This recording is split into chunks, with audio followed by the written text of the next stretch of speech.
In Vermont, in the United States, these young bulls are gathering around a water trough surrounded by dry grass. And climate change in the northeastern U.S. has generally meant wetter weather, rising sea levels, heavy precipitation, and storm surges, causing flooding and coastal erosion. But this summer has revealed the cumulative impact of a drought that's made lawns crispy and has farmers begging for rain.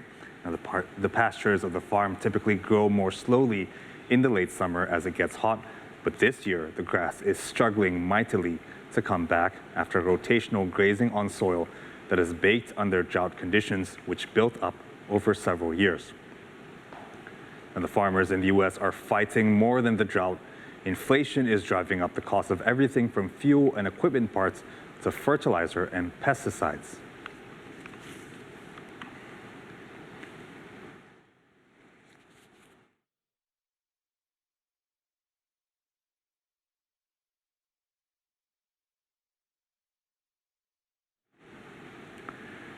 Indeed, climate change is exacerbating conditions as hotter temperatures speed up evaporation.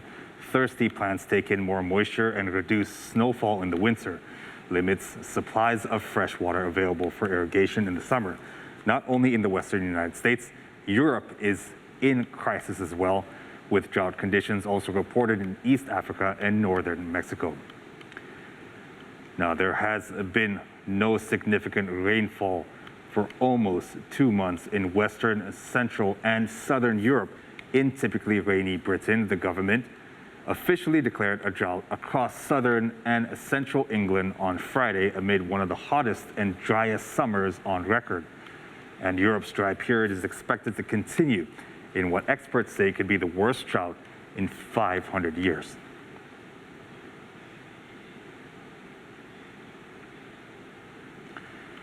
Meanwhile, firefighters battled through the night into Saturday to bring a large blaze under control at a beauty spot in Dorset, southern England. 90 firefighters were deployed in Studland when the fire was first reported back last Friday. The force reported that between August the 1st and the 10th, their teams attended 180 wildfires compared to just 34 over the same period last year, an increase of 429%. Now, according to the Environment Agency, England's drought could persist into the next year. The announcement could lead to more measures such as hosepipe bans. However, the EEA has reassured the public that essential water supplies are safe. As droughts are declared in several parts of England, it's an anxious time for farmers who are harvesting crops and feeding their livestock. With hardly any green grass left for cattle to feed on, farmers have little choice but to start opening up what they've stored for winter. Now, yields of crops have also taken a hit, and water reservoirs in many places are at levels too low to meet the demand for irrigation. Conservationists, have warned that the only long-term solution to the droughts across the country is to restore more wetland habitats. Climate scientists have been surprised by the speed at which temperatures in Britain have risen in recent years and the widespread area affected by the heat. The millions in the UK have faced a ban on the use of hose pipes, and 15 million more around London will face such a ban soon.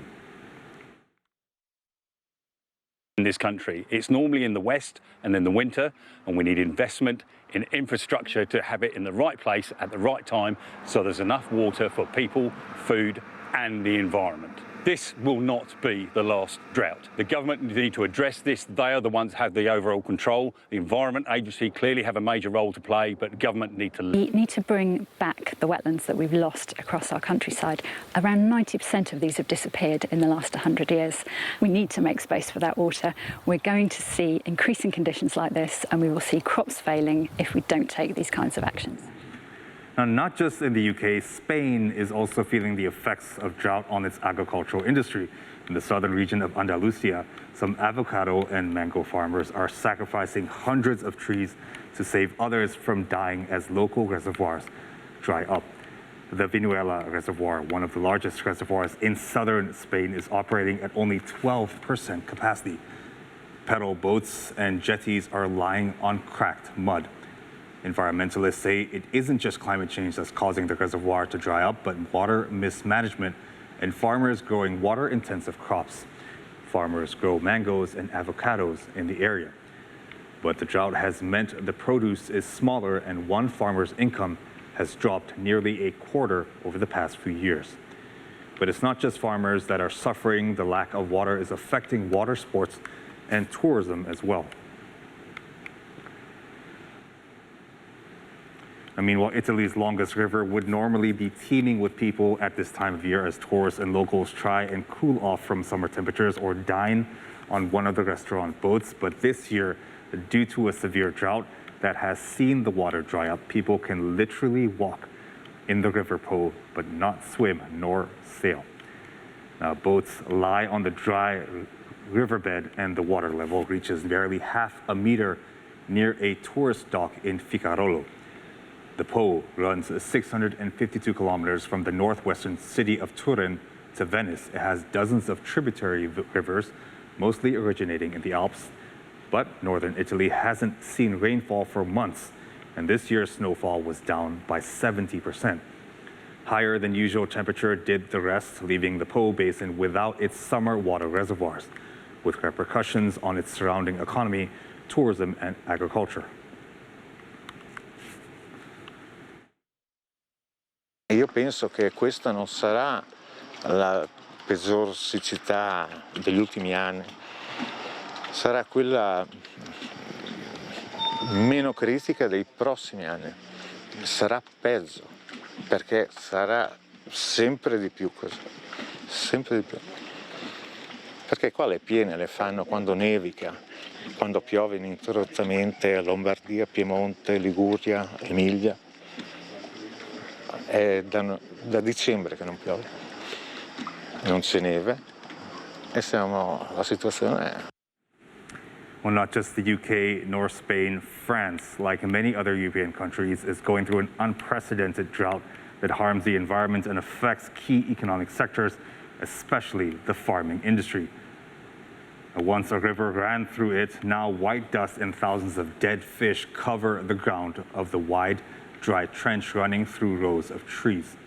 In the small village of Lux in the French rural region of Burgundy, a sign mentioning that bathing is prohibited still stands above the empty Till riverbed.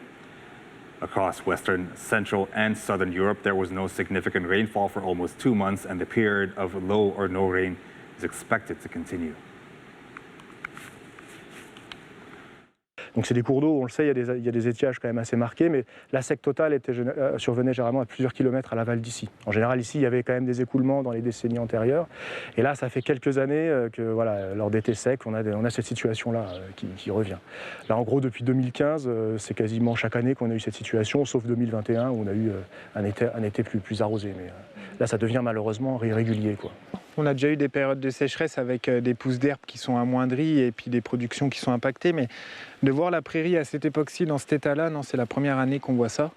Et du coup, pour preuve, on est obligé d'emmener à manger aux animaux qui sont sur cette prairie parce que la pousse de l'herbe aujourd'hui ne suffit pas à subvenir aux besoins des animaux.